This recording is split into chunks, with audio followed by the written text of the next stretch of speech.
Hello, I'm Lori Steiner, sitting in for Armin Budish. Welcome to Golden Opportunities. Today, hackers are everywhere. We'll present bulletproof protections for your passwords. Then, this is not your grandparents' retirement. We'll propose ways to prepare for this leisurely time of life. It can be challenging to monitor your medical issues. We'll prescribe help. Plus, movies with a mission. We'll roll credits on films that focus on improving elder issues. And marrying later in life involves a lot more than love. It's time to get geoing, so pull up a chair and join us at our kitchen table for Golden Opportunities.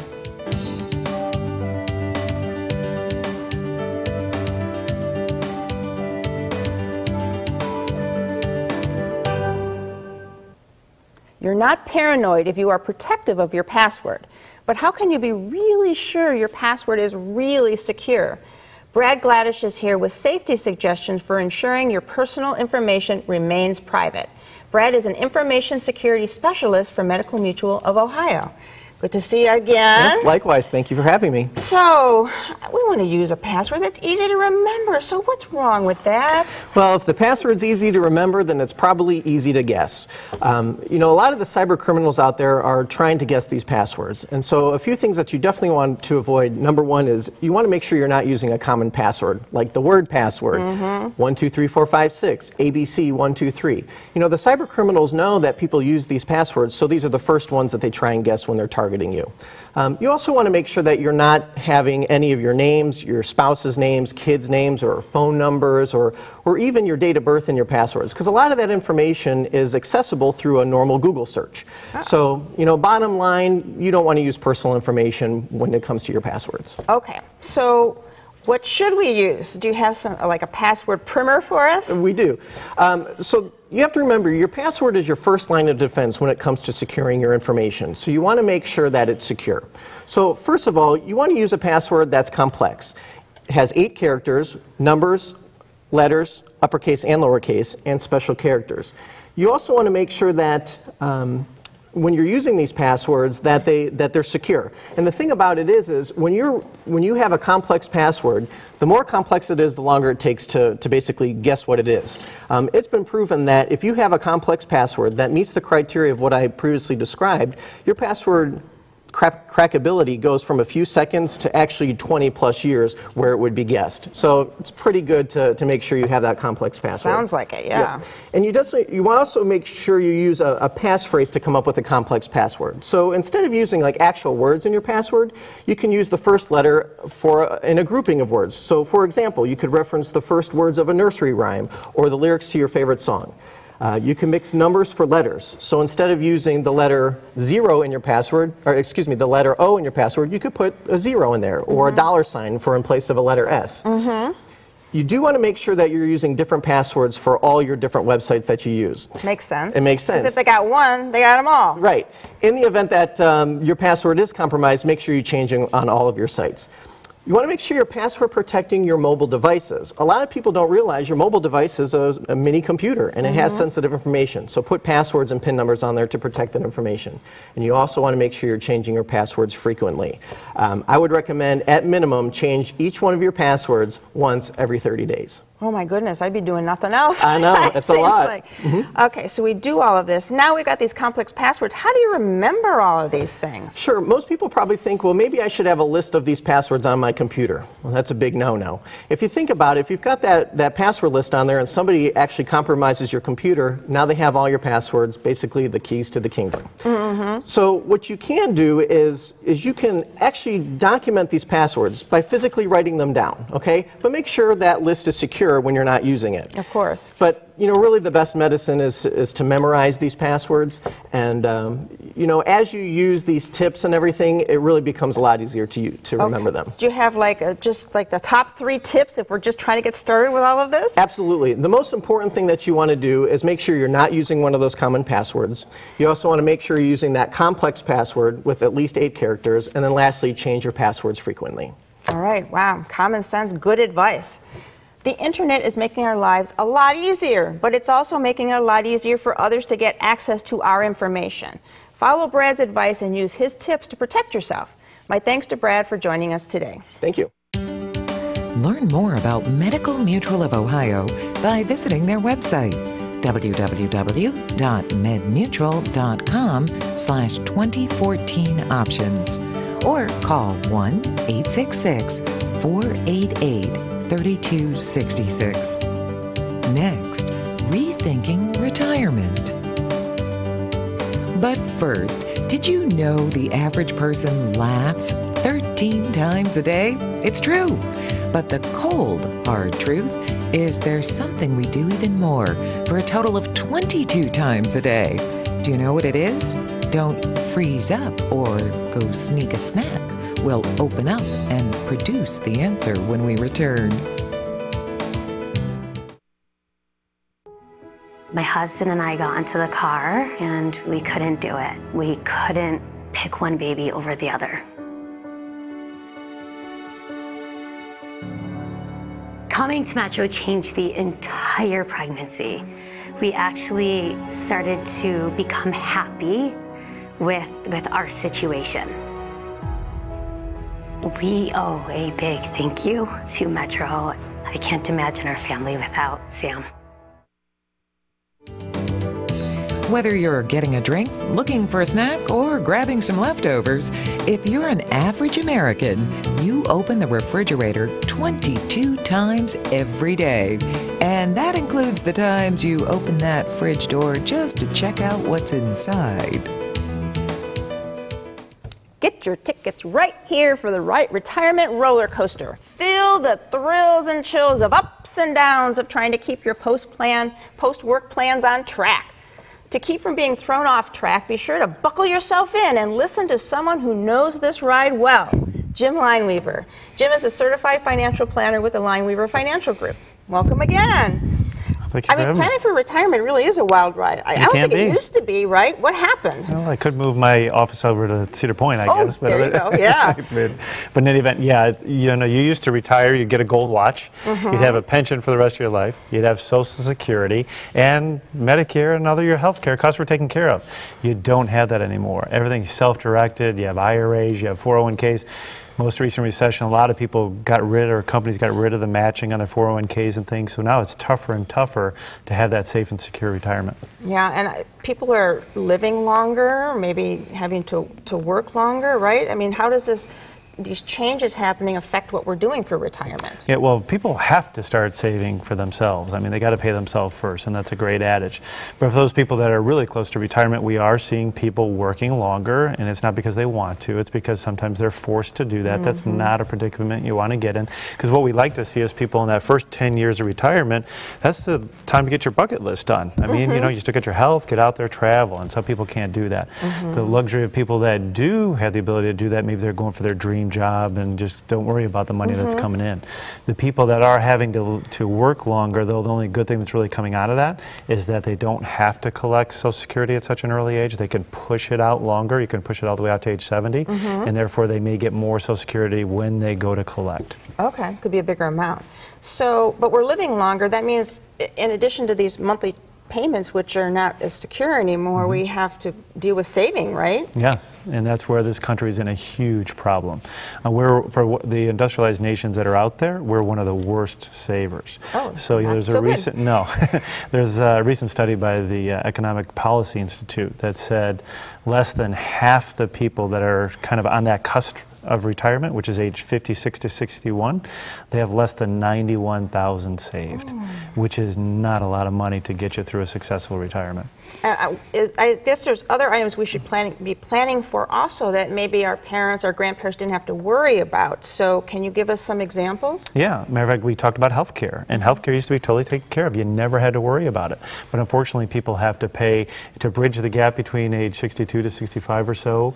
And also what ends up happening is there's a recent study out by Boston College that says health care costs after the age of 65 are going to run about an additional $260,000. Now that's going to carry your health care premiums and other type of long-term care and stuff, but that's a lot of money. Very much a lot of money. And if they've only got 96 or whatever you said saved, that's just not enough. So lack of planning could turn your retirement benefits and your whole retirement life upside down.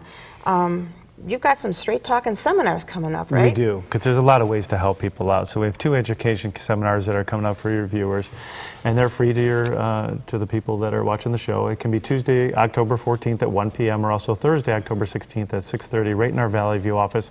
And these do fill up fast, so have your viewers call the 888-313-4009 number as soon as they can. All right. Always good advice for us. So don't let yourself be taken for a ride when planning for retirement. For more help, attend one of Jim's free seminars or give him a call. The number's next. For more information, call the Lineweaver Financial Group at 1-888-313-4009 or click to www.lineweaver.net. Next, doctor's orders. Looking for places to go? Things to do? Welcome to our community calendar. Estate planning is essential as you age. To learn what's involved, attend a free seminar presented by the law offices of Budish, Solomon, Steiner, and Peck, Monday, October 13th at 2 p.m. at the law offices in Beechwood, or 7 p.m. that night at the Holiday Inn Cleveland South in Independence. You could also choose Wednesday, October 15th at 2 p.m. at the Middleburg Heights Community Center, or that evening at 7 p.m. at the Westlake Recreation Center. For more information or to reserve your seat, call 1-888-236-5173 or click to www.budishandsolomon.com. Your stomach clenches, your mouth gets dry, your heart beats faster. The diagnosis? Stress. But wait, does that mean our reactions to reality can beat up our bodies? There is a body of evidence that says yes. And Roseanne Radzowitz is here to help us be mindful about how good mental health does a body good. Roseanne is a clinical nurse specialist with a specialty in psychiatric mental health nursing at Metro Health. Welcome to the show. Thank you. So tell me a little bit more about the mind and body connection. Well, there's a very strong link between the mind and the body, as we probably all can attest to. When we get stressed, our bodies produce certain chemicals to help us take care of the situation, run away from the situation, or freeze. The fight solid. or flight thing? Right, exactly. We all heard that in school. But the truth is, we all kind of have certain symptoms that we do. And traditionally, you know, we tighten our muscles. We get kind of pull up our shoulders because we've heard something we are not prepared to hear. And if we repeatedly do that, we can actually start getting pain in that part of our bodies. Certainly our stomachs can take a lot of heat because we start to lose the blood supply to that when we're under stress, and we don't tend to digest as easily as possible. So then our stomachs give us grief as well. Yeah, I get it in the gut all the time. I know that's what the stress is causing for me. So we know our bodies physically react. And we also make unhealthy choices when we're stressed out, and that affects our bodies as well, right? Right, certainly it does. When we're under stress, we tend to want to lay around a lot more, perhaps eat stuff that is not particularly healthy for us, and we don't sleep as well. So those things contribute to our health as well. Okay, are there conditions where the mind-body connection is particularly strong? Yes, there is. And certainly mental health diagnoses such as depression and anxiety have a strong mind-body relationship. So we do know that there's a significant number of people with mental illness that have physical illnesses. We have most mental health affects prevalence, progression, and outcome of some of today's most pressing chronic diseases such as diabetes, heart disease, and cancer. But depression itself can also precede a physical health issue such as... Depression can make you sick, even. Yes, it can. Oh. Yes, coronary artery disease, stroke, colorectal cancer, back pain, irritable bowel syndrome, multiple sclerosis, and possibly type 2 diabetes. So while we know we can actually treat diabetes effectively and help that mental health component, we may not actually be able to cure the physical component that it preceded. But we certainly know that if we treat mental health components, we will improve the outcomes, reduce pain and suffering, improve quality of life. Okay, so you got to treat mind and body here, it sounds like. Absolutely. All the time. So how do we minimize the effect of stress and mental health issues on our bodies? Well, first of all, sometimes we're aware of stress. We can tell we're worrying and we're stressing out, or we say things that are, gosh, you know, I have a stomach ache. But sometimes our bodies are actually our teachers, and that's what I'm trying to promote, is that when we start to feel things, take a breath, slow down, say, what's going on? Why am I feeling like this? Maybe there's something going on here that I can work with. And when we do that, we change our posture, we change what we're eating, we change our breath. We actually can improve our outcomes. So for mild to moderate depressions or mental health disorders, you might find some things like good sleep, healthy nutrition, and exercise. And I'm a big proponent for yoga because of its strength in teaching us to be mindful of our bodies and our health.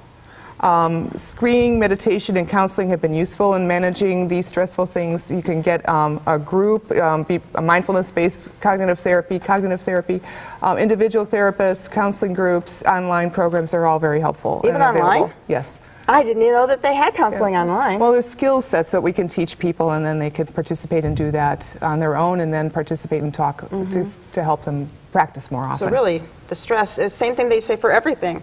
A healthy diet, exercise, get enough sleep, take care of yourself. That's absolutely right. Yes. Mind over matter, though, is easier said than done. Just ask your body. Help all of your health, mind and body, by following Roseanne's advice. For more ideas, use the information that's coming up next. My thanks to Roseanne for joining us today. Thank you so much. To learn more, call Metro Health at 216-778-7800 or visit www.metrohealth.org. Next, movies that inform and inspire. It's time to get up and go, an exercise minute on golden opportunities. Hello everybody, it's Mike Carbon from Breakout Fitness, and today we're here to show you how to work the lower abdominals and even the hip flexors. This is an excellent exercise that's going to help strengthen that core everybody's talking about. You ready? Oh, let's do it. Let's do it. Okay, we're going to start lying flat on the ground. Here in the studio, we have our exercise mats out. You at home, go ahead, grab a spot on the floor and try this one out. We're going to lay flat. Make sure you keep your head back. We want our hands to the side just for a little support. And all we're going to do is we're going to keep our right leg nice and stiff, and we're going to bring it up to about a 90-degree angle, okay? And we're going to drop it back down. Right before it touches, try to bring it straight back up. All right, we're going to shoot for 12 to 15 repetitions, and then we can go ahead and switch sides. Excellent. How you feeling, Lori? Oh, feel the burn. There Stretch, you go. Yes. You're on your way to a stronger core. All right, slow and controlled movements, everybody. Remember to breathe. And now it's your turn to get up and go. For your copy of the exercise booklet, please send $1 for postage to Golden Opportunities, 23240 Chagrin Boulevard, Suite 450, Beechwood, Ohio, 44122. We know movies can move us, but documentaries are a bit different. They can also inform while they inspire, and that includes films about issues faced by older adults. Marianne Ponce is the founder of the Chagrin Falls Documentary Film Festival, and she's here to share some coming attractions, especially for seniors. So welcome to the show. Thank you. You got a lot of great films at the festival, but one that stands out is about Alzheimer's, right? I think it really gives people hope. I've heard great things about it. So tell us about that movie. Yes, Lori, we have a wonderful award-winning film called Alive Inside, and it's about the power of music to really help people who are suffering from dementia. Okay. And that is a big part of therapy now, right? Absolutely. So it follows a social worker who's discovered that patients specifically with Alzheimer's really can make tremendous progress when they listen to music, and it touches a part in their brain that really brings something alive. All right. And does a documentary follow particular patients and their families? Yes, it does. Yes, it does. It's just a beautifully done film, and I found when I was watching it, I didn't want it to end. Oh. It was so inspiring. Wow. Sounds like something we should see. Yes. Now, there's another film for about older adults, or for older adults. It's, even though anyone can probably relate to it, right? It's, what is it called? Do You Believe in Love? So what is that about? Well, Do You Believe in Love comes to us from an Israeli filmmaker, and it follows a woman, her name is Tova, and she herself has muscular dystrophy, but Tova is a matchmaker who specifically makes matches for people with disabilities. Oh boy. Yeah. That's got to be rewarding for her. So yes. What is she like in this? She is just a character, very witty and quite a sense of humor, and she herself has made over 500 matches for people with disabilities. Amazing. Yeah. Yeah, the film follows her family and Tova and some of the matches that she's making. And it's funny and just charming. Good. And love is for everybody, right? Love is for everybody. So we've mentioned two of the movies. They're very varied in their content. What other topics do you have in this festival? Oh my goodness, we have such a wide range of topics. Everything from, we have a film about clowning. We have a film called Hava Nagila, the movie, that's about the history of the song. And we'll have a klezmer band performing following that. Does everybody film. get to dance too? Absolutely. We hope everybody gets up and dances. So we have around 70 films from 20 countries this year that will be featured throughout the festival. How do you choose which ones make it? We have quite a long process that we begin many, many months before the festival, and we have about 30 people that are involved in choosing from around, we had around 400 films. Oh boy. And from those films we chose 70 great films. The top ones. All right. So you've given us a little sneak preview by telling us about a couple of the films, but tell us the details of when we can actually watch these films. Well, come to Chagrin Falls starting Wednesday, October 8th through Sunday, October 12th. And we have 10 venues in and around Chagrin Falls, and a lot of activities and panels and discussions to go with those films. To really bring it home to everybody. Yes. All right. And I understand information is on your website as well. Yes, our website is chagrinfilmfest.org. Okay. And the schedule will be posted by the end of August, and tickets on sale starting September 1st. Excellent, excellent. Yeah. So many films, so little time. You'll be informed and entertained. So give this festival top billing on your schedule. Use the information that's coming up next. We give Marianne 2 thumbs up for joining us. Find out more about the Chagrin Falls Documentary Film Festival by calling 440-247-1591 or log on to www.chagrinfilmfest.org. Next, marrying later in life? You better watch our next segment.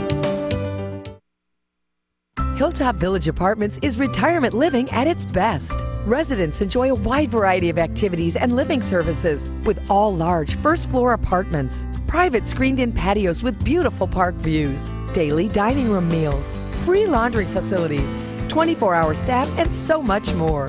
Enjoy safe, comfortable independence at a very affordable price. Call today for a tour and learn how you can get your first month's rent free. Hilltop Village Apartments, retirement living at its best. Did you miss a phone number or website? Then here's your second chance, because we're going to list all of that information again. Then we'll be back with tips on what you need to do before you say, I do.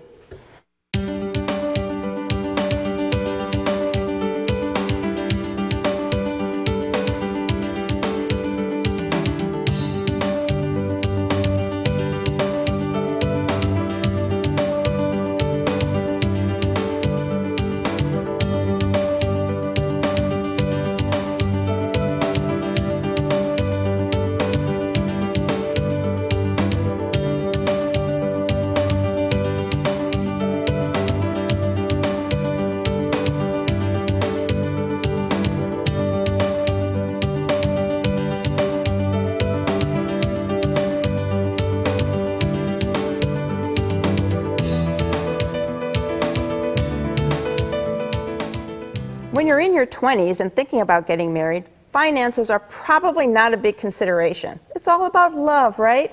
And that's good.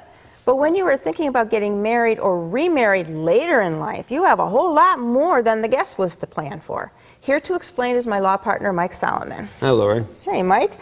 So what should we be thinking about when we're planning for a later marriage or remarriage? Well, you need to think about the value of your MBA. That stands for money, benefits, and adult children.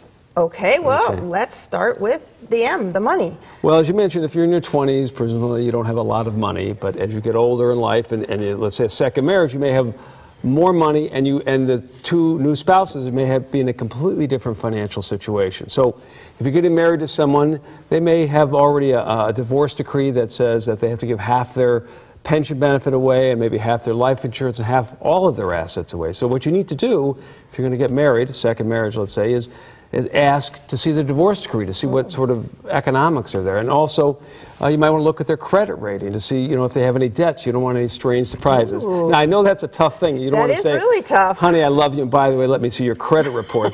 But you really ought to look into that so you're not in any unfortunate surprises. Okay, criminal checks and anything like that? That's right. That's right. So the next letter is B in MBA, and that stands for benefits, you said. So tell us about that. Well, public programs like Social Security might be impacted on a second marriage. You may lose your ability to use your prior spouse's Social Security benefit for your benefit. Or, another common situation is a second marriage. Let's say the husband goes into a long-term care facility. He can't qualify for Medicaid until almost all of your assets are used up, the assets that you bring to the marriage also. Mm-hmm. So it's a factor that people have to think about. Yeah, Medicaid can absolutely, in their regulations, ignore prenuptial agreements, so that doesn't even help you. That's right. A lot of people don't realize that. Big impact. The last in MBA is an A, which means adult children. Right. So let's say you have each new spouse, the spouses have prior marriages, prior children. On your death, you say, I want to provide for my second spouse. Let's say live in the house. Maybe provide all the assets that you've built up to be used for the second spouse during their life, but you want the money to come back, your money to come back to your children.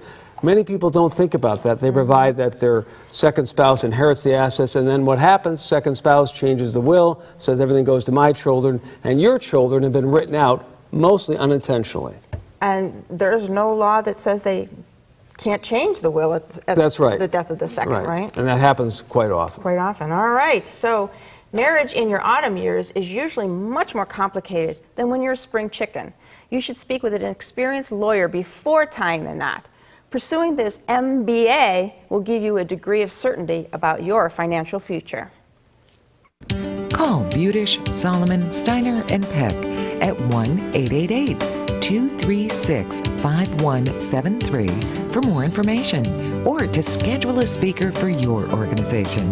Or log on to www.bssplaw.com. Thanks for joining us. On next week's show, if you're particularly forgetful in your 50s, is there cause for concern? We'll offer understanding of early onset Alzheimer's. We'll drive home the keys to determining if mom or dad should put their car in park. Plus, we'll share tricks on how to properly treat your teeth, and we'll aid in evaluating your estate plan. But until then, please remember to make the most of your golden opportunities. Would you like to join our kitchen conversation? All you have to do is call toll-free 1-877-765-1543 and leave us your question, name, and phone number. Or log on to www.golden.tv for all the latest information and show updates.